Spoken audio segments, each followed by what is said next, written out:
Salve, salve, queridos amigos e pacientes. Hoje é dia de gravação de mais um vídeo para a nossa playlist Conversa com Especialista. Hoje o convidado do dia é o Dr. Jadilson Pereira, nefrologista.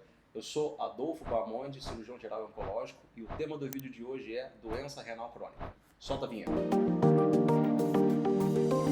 Estamos aqui hoje com o Dr. Jadilson Pereira. Ele fez medicina na Universidade Souza Marques. Logo após, ele fez clínica médica no Hospital Federal de Bom Sucesso, residência em nefrologia no Hospital do Fundão e, a seguir, fez um fellowship em transplante no Hospital Adventista Silvestre. São 15 anos de formado, mais 10 de atuação só com nefrologia, não é isso? Isso. Perfeito. Vamos começar nossas perguntas aqui. O vídeo de hoje, basicamente, visa atender pacientes, pessoas leigas no assunto e poder criar referências em nefrologia aqui no Rio de Janeiro. Então, o tema do vídeo de hoje é doença renal crônica. O que é essa doença renal crônica? Então, Adolfo, obrigado aí pelo convite, né? Muito bom aí a gente estar se reunindo aqui para conversar e falar sobre doença renal crônica sempre é um assunto que a gente gosta muito de trazer porque normalmente é uma doença muito pouco falada, né? Muito pouco divulgada, muito pouca gente tem conhecimento sobre ela. E a doença renal crônica, na verdade, o diagnóstico de doença renal crônica é dado por uma alteração da função renal, né, que a gente chama de redução da taxa de filtração glomerular, ou uma alteração no exame de urina, ou então uma alteração no exame de imagem ou da anatomia renal que persista por mais de 3 meses. Então, se um paciente tem uma alteração laboratorial, ou no exame de urina, ou no exame de imagem, que persista por mais de 3 meses, ele entra no diagnóstico de doença renal crônica. Assim a gente define a doença renal crônica. Na prática, por exemplo, como é que um paciente ele pode perceber que ele está caminhando para uma doença renal crônica ou já está em uma doença renal crônica? Existe algum exame padrão para isso? Sim, então, o que é interessante a gente dizer é que a doença renal crônica ela é uma doença silenciosa, né? Que dificilmente o paciente vai ter um sintoma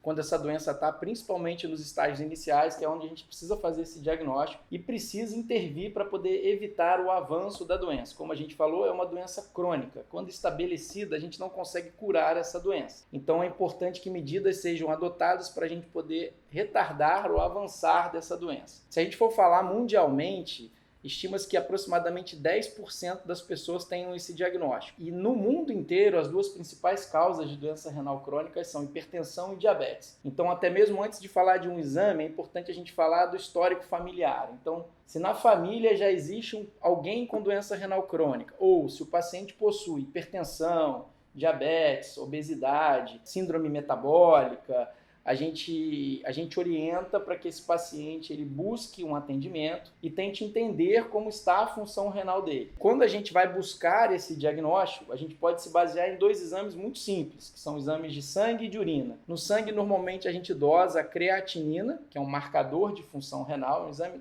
barato, acessível, qualquer médico pode pedir. E um exame de urina, uma urina simples, que é chamado de EAS, ou então urina tipo 1, que também pode demonstrar para a gente se existe alguma alteração. Então, é uma doença, como eu falei, prevalente mundialmente, que é muito pouco diagnosticada, mas que a gente consegue fazer o diagnóstico muito simples. Qualquer dosagem de creatinina, por exemplo, a pessoa fez uma dosagem isolada, independente se ela tem alguma doença de base ou não, ela foi no médico, fez o exame e tem a creatinina alterada. Isso já pode comprovar o diagnóstico, ela já pode se preocupar, ou ela precisa fazer mais alguns exames? Como é que funciona essa questão do diagnóstico? Se eu dosei isoladamente a creatinina, veio alterada, o que eu preciso fazer? Então, acho que é interessante a gente falar de uma dosagem de creatinina isolada, alterada. A primeira coisa que a gente precisa fazer é distinguir se isso é o que a gente chama de uma injúria renal aguda ou se isso é uma doença renal crônica, né? Injúria renal aguda, vamos resumir assim, mas seria aquele paciente por algum motivo, tomou um anti-inflamatório, por exemplo,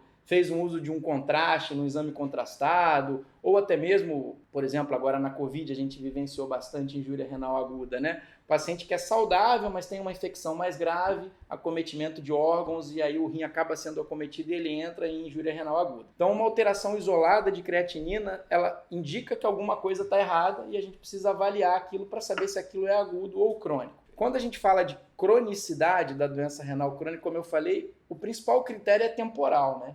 Então, assim, é muito interessante que com uma dosagem de creatinina alterada a gente busque se o paciente tem ou não já um exame prévio, que de repente mostra que ele já tinha uma creatinina alterada ou se aquilo é uma coisa aguda, né? E além da creatinina alterada, quando a gente fala de doença renal crônica, normalmente algumas outras coisas podem aparecer. Então, assim, a gente sabe que o rim, além de um papel de filtração do sangue, o rim ele também produz alguns hormônios, o rim ele faz parte ali do equilíbrio que a gente chama, né, de ácido básico, de eletrólitos. O rim produz um hormônio que também ajusta a medula óssea, né, a controlar a questão da anemia. Então, um paciente que vem com uma creatinina alterada, que tem, por exemplo, anemia associada, que tem uma alteração já que a gente chama de um distúrbio mineral e ósseo associado, isso tudo a gente vai associando para poder dar o diagnóstico. Então, ou ultrassonografia também, que às vezes pode mostrar, né, um rim de tamanho reduzido, porque já é uma coisa crônica que está acometendo.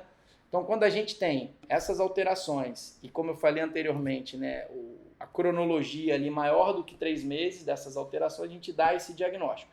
Dando o diagnóstico, é importante a gente estadiar a doença, porque a doença renal crônica ela vai desde o estágio 1, que é um estágio bem inicial, onde o paciente ainda tem a filtração renal preservada, até o estágio 5. E aí no estágio 5, quando essa taxa de filtração glomerular, taxa de filtração renal, cai abaixo de 10%, esse rim entra em falência e a gente precisa pensar no método de terapia renal substitutiva. Mas antes disso, com a creatinina e com uma fórmula simples que a gente faz, a gente consegue mensurar o estágio dessa doença, que vai do estágio 1, 2, 3, 4 e 5.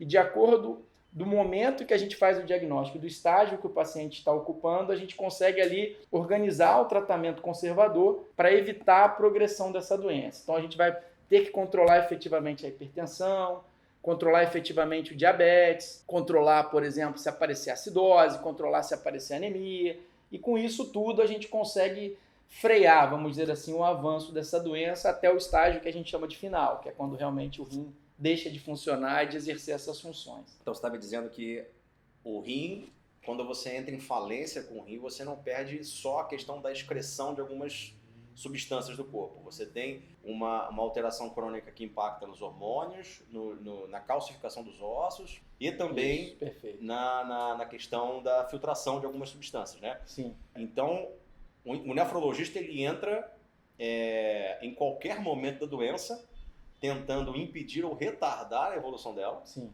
Né? Quanto mais precoce, melhor. Isso. É isso que você está me dizendo, sim, né? Sim.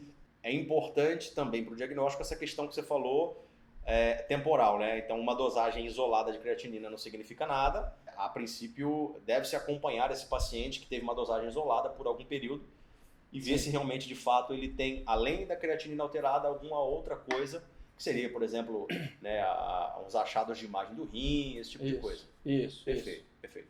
Quais são os principais fatores de risco, falando dos mais incidentes, né, os mais prevalentes aqui no Brasil, para um paciente começar a se preocupar com a sua função renal? Qual doença de base seria importante assim, que ele tenha para ele começar a se preocupar com a função renal dele? Certo. Eu diria que qualquer paciente com histórico familiar de doença renal deve fazer uma avaliação. E aí, se a gente for partir novamente aqui para as doenças que mais são incidentes aí, né, na doença, eu diria que a hipertensão vem em primeiro lugar, hipertensão e diabetes meio que competem aqui no Brasil. No mundo, o diabetes é a principal causa de doença renal.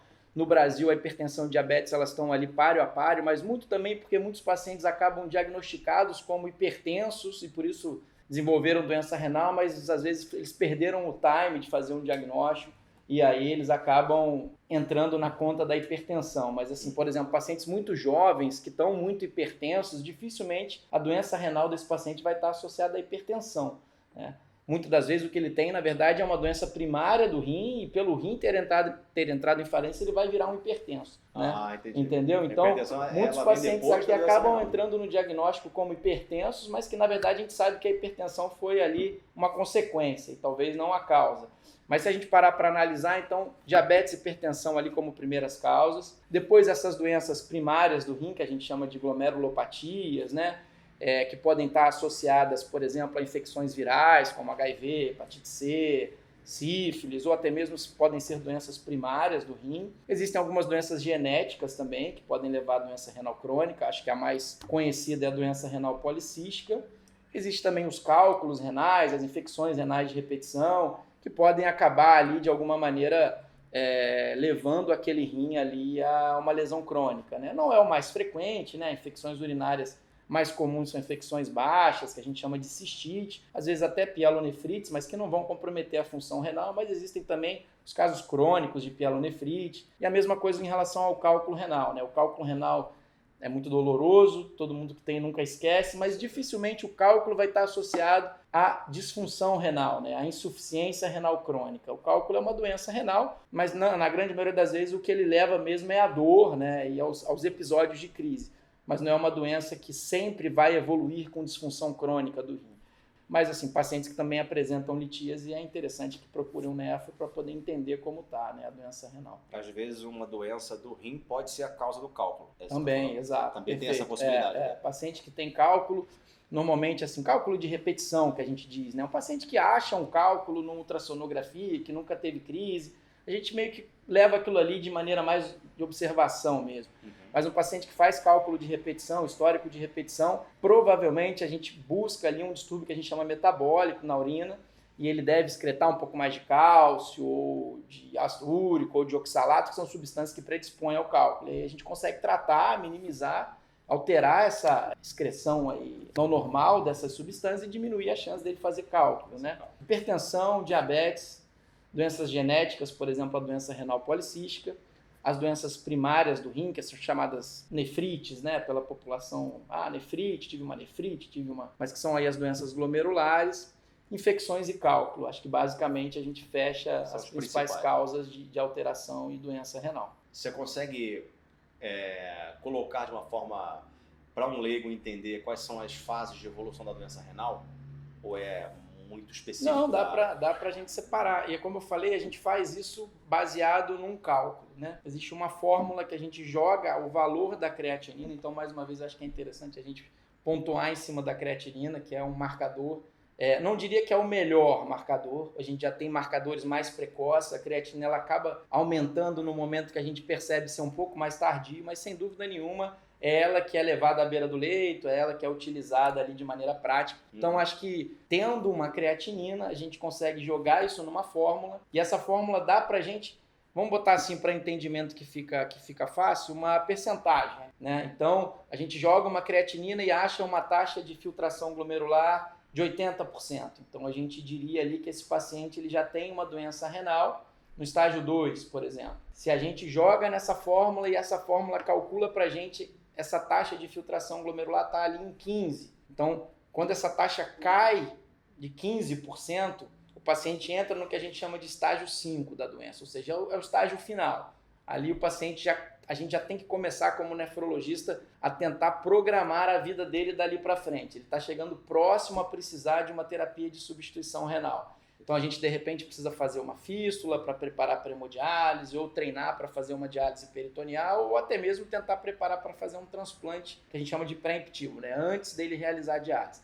Então, essa marcação, né, de acordo com a taxa de filtração glomerular, não sei se é tão importante a gente mensurar os números certinhos, mas é interessante que o pessoal entenda que isso guia o nefrologista no sentido de que estamos no estágio mais simples, agora aqui nesse estágio mais moderado, a gente já tem que começar a ver se não aparece anemia, se não aparece acidose, se não começa a aparecer algum distúrbio mineral e ósseo, avançou um pouco mais, né? Será que já não está agora com uma acidose, né? E controlando a pressão, às vezes ajustando medicamentos, porque tem medicamentos, por exemplo, para tratar o diabetes, que no estágio 1, com filtração normal, podem ser feitos tranquilamente, mas de repente no estágio mais avançado, são drogas de metabolismo renal, isso precisa começar a ser ajustado. Então, é isso, assim, os guidelines, eles vão sempre dizer que é importante o paciente ser encaminhado ao nefrologista a partir do estágio 3, que a gente chama. Mas eu diria que quanto mais precoce, melhor, né? Exatamente. Então, quando você fala dessa precocidade, assim, quanto antes, melhor, o que há para se fazer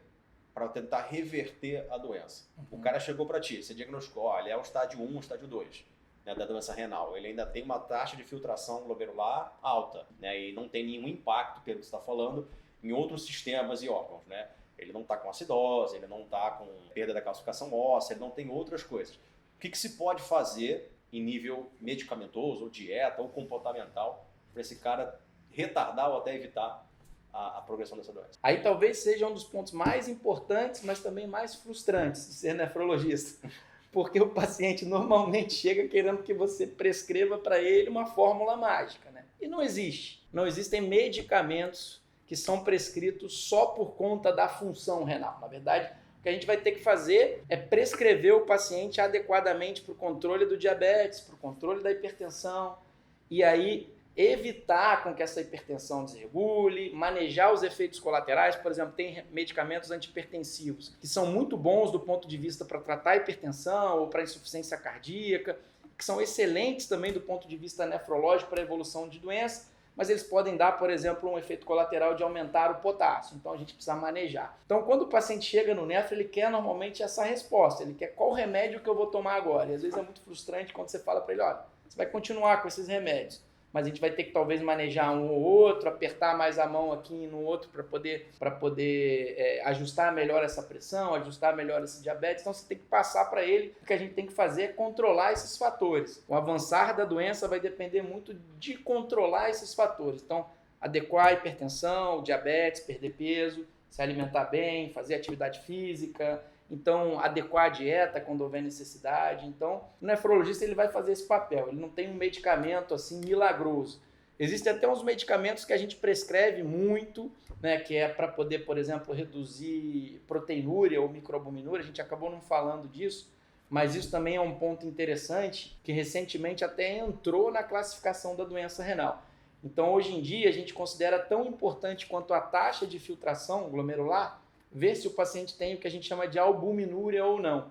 Então a gente estadia o paciente pela taxa de filtração glomerular e pelo valor de albuminúria dele. Se ele não tem albuminúria, se ele tem uma albuminúria num valor mediano, ou se ele já tem uma macroalbuminúria, porque isso também vai desencadear aí o prognóstico de avançar dessa doença. Então às vezes o paciente ele tem um estágio de filtração ainda normal, mas ele já tem uma macroalbuminúria, ele já perde albumina na urina e não deveria perder. Isso é um sinal de mau prognóstico, é sinal de que talvez a doença dele vai avançar mais rápido. Então a gente hoje tem alguns medicamentos que a gente consegue frear essa albuminúria, e aí são medicamentos que têm demonstrado desfechos muito favoráveis aí, na evolução da doença, mas é isso, ainda não existe um medicamento específico que é para o rim, né? Isso vai melhorar o meu rim, entendeu? Perfeito. Então você está me dizendo que o paciente ele tem que tentar entender qual é a principal causa que levou ele àquela falência renal, tentar tratar aquela causa específica e se ela foi causada por alguma doença de base, pelo menos ajustar essa doença de base ou controlar essa doença de base. Perfeito, exato. Para tentar diminuir a progressão da doença. Isso. E em se tratando de casos mais avançados, então existe uma coisa muito específica do nefro, uma investigação muito específica que ele faz, meio individual de cada caso, onde você consegue ou não, através de algumas medicações, retardar a progressão da doença. Isso. Por isso que é importante o paciente ir no nefrologista o quanto antes Isso. para poder fazer essa avaliação. São avaliações muito específicas, né? Sim. Coisa que só quem entende vai poder dizer. Por exemplo, a gente falou bastante de hipertensão e diabetes, que a gente sempre acaba falando muito, mas eu citei também essas doenças primárias do rim, né? E aí essas doenças às vezes saem num diagnóstico de uma biópsia do rim, e aí sim, talvez existam medicamentos específicos para tratar cada doença dessa, entendeu? Uhum. Mas aí a gente não está falando realmente da grande maioria, né, dos pacientes, mas existem casos em que a gente faz a biópsia, detecta que aquele paciente tem uma doença primária do rim, ele se enquadra ali num diagnóstico de uma glomerulopatia e dependendo de qual glomerulopatia, aí a gente tem um tratamento específico para tentar reverter aquilo, entendeu? Perfeito. Uma outra coisa interessante, isso a gente aprende na época que está se formando na medicina, é que existe um decréscimo, né, uma perda progressiva da função renal conforme a gente envelhece. Uhum. Né? Mas independente de você chegar ali nos seus 100, cento e poucos anos com uma vida saudável, o seu rim vai continuar funcionando o suficiente. Uhum. Né? Então essa perda progressiva com a idade, ela pode se tornar patológica em algum momento? Não, ela pode se tornar... Como qualquer outro órgão, o rim envelhece também. E é comum que às vezes a gente encontre um paciente idoso com uma creatinina ali tocada e que seja encaminhado para a gente com uma alteração de função renal. Como eu falei, essas fórmulas que a gente utiliza, normalmente elas são fórmulas baseadas na população que foi utilizada no estudo, né? E normalmente os extremos a gente tem sempre dificuldade quando a gente vai usar essas fórmulas. Então, um paciente muito jovem, um paciente em crianças, às vezes um paciente que, por exemplo, com uma massa corpórea muito elevada. E outra coisa interessante de dizer, né? O valor de creatinina, ele não pode ser visto sem que o paciente seja avaliado. Porque, assim, é totalmente diferente uma senhorinha que pesa 50 quilos ter 1,2 de creatinina e um jovem de academia que tem 140 quilos, fisiculturista, ter 1,8 de creatinina. Porque a creatinina é um metabólito, né, do músculo. Então, assim, pacientes muito desnutridos, eles tendem a ter uma creatinina mais baixa. E às vezes aquilo ali não vai refletir certamente qual é a função renal dele. Então, às vezes você vai ver um velhinho desnutrido com 1,2 de creatinina, mas quando você vai ver aquela taxa de filtração talvez nem está tão baixa, mas às vezes ele já está com as outras alterações estabelecidas, está com mais acidose, está com uma tendência ao potássio subir um pouco mais, e um jovem, às vezes, fisiculturista, cheio de massa muscular, com 1,8 de creatinina, vai dar até uma taxa de filtração ali alterada, mas você busca outros indícios de doença, ou tem alguns outros marcadores mais específicos que não alteram tanto de acordo com a massa muscular, que de vez em quando a gente usa. Um deles é até a cistatina C, chamada cistatina C, não é rotineiro, mas nesse caso a gente acaba utilizando. Então, o rim sim envelhece, né? A chance de um paciente idoso desencadear um evento renal, vamos dizer assim, até mesmo fazer uma injúria renal aguda, é um pouco maior, porque ele vai desidratar com mais facilidade, enfim. Mas se a gente tem só uma creatinina tocada, se a gente bota na fórmula lá de filtração glomerular e dá, às vezes, um clearance mais baixo ali, uma taxa de filtração mais baixa, mas às vezes não tem anemia, não tem acidose, não tem mais nada, aquilo não vai assustar muito a gente, sabe? A gente é só vai um rim que envelheceu, né? É só um rim que envelheceu, exatamente. Então também existe uma questão proporcional entre a massa muscular e a creatinina. Sim. Indivíduos com maior massa muscular tendem a ter uma creatinina maior, e isso não representa necessariamente uma disfunção do rim. Sim, né? Exato. A gente estava falando do paciente renal que está evoluindo para a doença no seu estágio final, ou seja, um rim que não está mais funcionando de forma alguma, nem filtrando, né, as substâncias e nem produzindo hormônios e coisa e tal. E quando a gente entra nessa fase, existem algumas coisas que a gente precisa fazer para poder ajudar esse doente a ter qualidade de vida. Né? Isso antes de a gente pensar numa terapia para substituir esse rim. O que a gente pode ofertar para esse doente em termos de medicamentos ou comportamentos que podem melhorar ele na qualidade de vida? Lembra, você falou agora na entrevista a questão daquele hormônio que mexe com a produção de células vermelhas, né? Que seria a eritropoetina. Isso. Esse paciente sempre vai precisar repor esse hormônio ou não? Como é que funciona essa parte? Não, então, Adolfo, eu vou tentar resumir bem rapidamente como seria, por exemplo, a anemia na doença renal, né? O que acontece? O rim saudável, ele produz, na verdade ele tem a capacidade, né, de filtrar ali o sangue e identificar, por exemplo, que está precisando produzir mais célula vermelha. Por algum motivo, o paciente sangrou, né? E aí ele está anêmico. O rim identifica isso e manda um sinal para a medula óssea, dizendo, medula, preciso que você produza célula vermelha, o paciente está com anemia. A medula vai, que ela é responsável por produzir, né? Não é o rim que produz a célula vermelha, mas ele dá esse alerta. E aí a medula produz a célula vermelha, o paciente estabiliza a anemia e o rim fala, medula, pode parar de produzir porque resolveu a anemia. O que acontece na doença renal crônica é que o rim vai perdendo essa capacidade. Então o paciente começa a apresentar uma anemia, que não é um sangramento, né? E aí às vezes ele fica com um quadro arrastado ali de anemia, passando de médico em médico. Eu estou investigando uma anemia, e quando vai ver a anemia dele é por doença renal, ou seja, ele não está perdendo sangue, mas ele deixou de ter esse sinal para a medula. Então o sangue, a anemia começa a aparecer, o rim não consegue identificar aquilo ali, a medula não é alertada, então para a medula está tudo bem. E aí nesses estágios mais avançados, às vezes é necessária a suplementação desse hormônio. Existe um hormônio sintético que a gente consegue fazer e aí a gente começa a dar esse alarme para a medula. Fala, tá com anemia, começa a produzir. E aí a gente vai acompanhando laboratorialmente e a gente consegue manejar isso. Então tem determinados momentos em que a gente vai precisar de maior dose do hormônio. A partir do momento que essas taxas de célula vermelha, né, de células vermelhas começam a subir, a gente pode reduzir esse hormônio ou até mesmo suspender. E aí a anemia vai voltar a aparecer e a gente vai ter que fazer novamente a suplementação. Então a gente vai tentar organizar isso. É um sinal que o rim deixa de produzir, por exemplo. Entendeu? Então o manejo da anemia é uma das situações que você tem que fazer nesse paciente que perdeu totalmente a função do rim. Uma das situações. Quais são as outras coisas que a gente tem que manejar? Tem o manejo também da doença óssea, como eu falei. O rim também produz um hormônio que age no metabolismo do cálcio e do fósforo. A gente tem uma glândula também chamada paratireoide, que fica localizada aqui na região cervical, próxima à glândula tireoide, por isso chama paratireoide. Né? E aí, essa glândula, ela tem um hormônio que ela produz e que o rim ajuda nesse equilíbrio todo também. Então, o rim vai ficando doente, essa glândula começa a se desorganizar, porque, por exemplo, o cálcio começa a baixar no sangue e ela começa a disparar a produção desse hormônio, porque precisa de mais cálcio. Enfim, ocorre um desequilíbrio desequilíbrio é uma coisa um pouco complexa de explicar, mas existe um desequilíbrio onde a gente começa a ter que atuar, por exemplo, freando essa glândula, repondo vitamina D, controlando fósforo, controlando cálcio, para poder evitar o que a gente chama de distúrbio mineral e ósseo. Pode levar ao enfraquecimento do esqueleto, ao aumento de risco de fratura, a calcificação vascular. Então, são coisas que a gente precisa manejar também nesse paciente onde o rim, né, entra nesse estágio que a gente chama de estágio terminal. É interessante, né, porque o termo terminal, né, você trabalha com oncologia também, leva a gente a pensar que, assim, em morte, né? Na verdade, é um termo que a gente usa assim, que o rim chegou num estado terminal.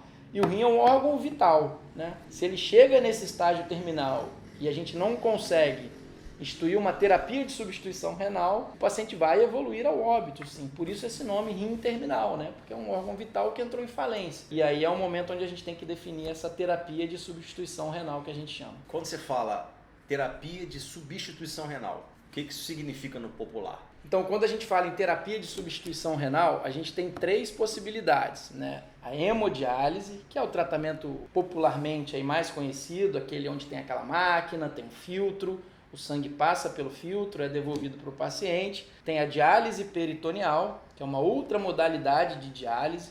Importante dizer também que não existe aí qual o melhor método, existe aquele método que o paciente vai se adaptar melhor, caso a caso você pode também ali definir qual seria o melhor método, mas a ideia tanto da hemodiálise quanto da diálise peritoneal é entregar o mesmo resultado, né? Filtrar o sangue do paciente. Mas a diálise peritoneal, diferente da hemodiálise, é um método que é feito em casa pelo paciente ou por um familiar, é um treinamento, não há necessidade de ter um ambiente hospitalar em casa, onde é colocado um catéter, né, na cavidade abdominal, dentro do peritônio, que a gente chama, e a gente utiliza a membrana peritoneal como um filtro. Então, diferente da hemodiálise, onde a gente vai ter um filtro, né, sintético ali, que vai fazer esse papel, na diálise peritoneal a gente utiliza uma membrana do próprio organismo. Essa membrana peritoneal é uma membrana hipervascularizada, onde uma quantidade muito grande de sangue por minuto passa nesses capilares, que tem essa membrana, e o racional da diálise peritoneal é a gente infunde líquido, nesse líquido que vai ser infundido na barriga tem aquilo que o paciente precisa, e no sangue do paciente tem o que ele não precisa. Por uma diferença de concentração, que está no sangue ali de escória, vamos dizer assim, vai cair nesse líquido peritoneal e o paciente absorve aquilo que está no líquido que ele precisaria e depois de um tempo a cavidade abdominal é esvaziada. Então, teoricamente, a gente limpa o sangue dessa maneira, diferente da máquina. E a terceira opção de terapia de substituição renal seria o transplante de rim, que é importante a gente dizer também que não é cura de doença renal, né? Então, se o paciente que tem uma doença renal crônica, estágio final, ele não tem cura.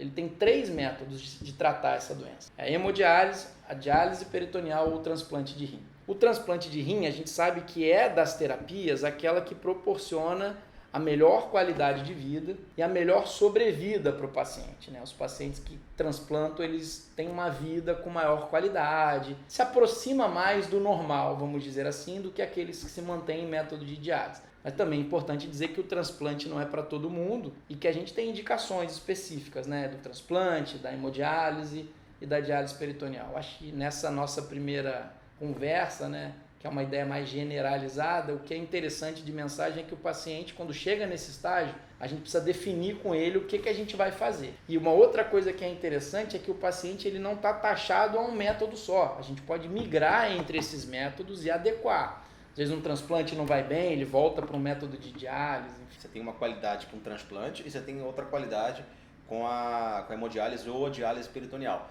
Mas quando você fala dessa qualidade de vida, é o fato do paciente estar preso a uma instituição ou algum método em relação ao tempo livre dele. Por exemplo, o paciente que faz diálise, habitualmente ele faz 3 vezes por semana. Né? Ele tem que estar vinculado a alguma clínica. Então ele sai da sua casa, muitas vezes essa clínica é muito longe de casa, né? Ele tem que voltar.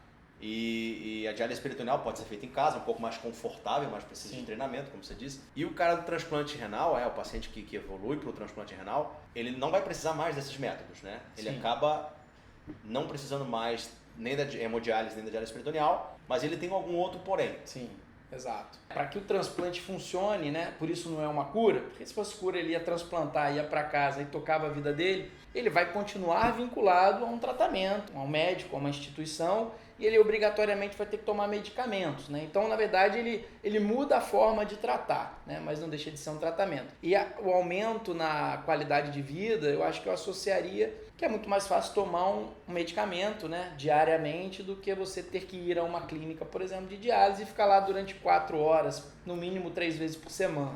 Mas é interessante também tocar no ponto que, assim, né, eu trabalho com transplante, trabalho com diálise peritoneal. Eu não sou só transplantador, né, porque como às vezes eu faço transplante, eu recebo muitos pacientes dizendo que eu vim aqui porque eu quero me livrar da diálise. Isso é um racional errado, né? Um nefrologista, ele trata dessas 3 maneiras, né? Eu não posso receber um paciente querendo transplantar, querendo que ele se livre da diálise, porque eu não tenho garantia nenhuma que o transplante dele vai dar certo. E se o transplante der errado, ele tem que voltar para a diálise. E uma outra coisa que é importante também, a gente até dizer que isso os pacientes entendem quando escutam, é que, como eu falei anteriormente, o rim é um órgão vital, assim como o fígado, como o coração e como o cérebro. Só que desses é o único que a gente tem um método para substituir a função, né? Um paciente, quando entra em falência de fígado, ele tem que transplantar, senão ele vai a óbito. Já o transplante renal, né, ele pode acontecer no melhor momento. Então a diálise acaba sendo uma ponte para o transplante, e muitas das vezes para um transplante de sucesso, né? Então, exatamente, a gente precisa ter isso em mente. E o transplante é isso, é um tratamento diferente,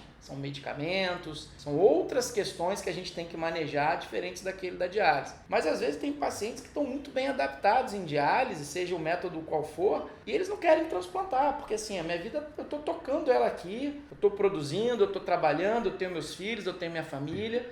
E por incrível que pareça, tem muitos pacientes, inclusive pacientes mais idosos, que fazem do ambiente de diálise um ambiente social, de convívio social. Eles fazem amizades, eles fazem lá os encontros deles, eles ficam 3 vezes por semana naquela clínica ali, convivendo com aquelas pessoas. Então, muitos pacientes, engraçados, às vezes transplantam e sentem falta daquilo, sabe? Se sentem, às vezes, até deprimidos, porque o ambiente dialítico não é um ambiente mórbido, sabe? Não é um ambiente... Claro. Isso é muito interessante, sabe? Porque dar um diagnóstico de doença renal crônica é difícil. Você dá muitos diagnósticos difíceis também, que eu sei, na sua especialidade. Mas é isso, é como se você carimbasse ali, você tem um diagnóstico de uma doença crônica, e o paciente sai dali meio, como assim, e tudo, mas depois ele consegue entender e ver que existe tratamento, que a qualidade de vida se mantém, né, e que ele consegue tocar a vida dele, fazendo hemodiálise, diálise peritoneal ou transplantando. Então, assim, eu acho que isso é muito interessante de a gente debater, sabe? Porque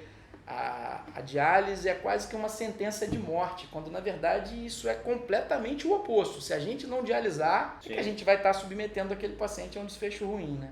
Exatamente. Então, o que eu entendo do que você me falou agora é, claro, além das outras questões que a gente precisa tratar do rim que entra em falência, que seria, né, a reposição da eritropoetina, né, o controle do cálcio, a escolha da terapia que vai substituir esse rim, ela é bem individualizada, sim, né? Sim. É aquela conversa do nefrologista com o seu paciente e fala assim, qual vai ser o melhor tratamento para ti, né? O que vai ser melhor para você? O que você quer? Isso é uma diálise peritoneal, isso aqui é hemodiálise, isso aqui é o transplante. O que é melhor para você? O que você quer? Isso. A que questões você quer se submeter? Seria basicamente isso, né? Isso. E idealmente, né, esse encaminhamento precoce ao nefrologista ajuda nessa tomada de decisão e a gente evita o que hoje é uma realidade aqui no nosso país, que aproximadamente, eu chutaria, tá, um número aí, que pelo menos 80% das pessoas que entram em diálise por uma doença renal crônica entram por um catéter de urgência sem nem saber que tinham doença. E quando você consegue manejar isso no consultório,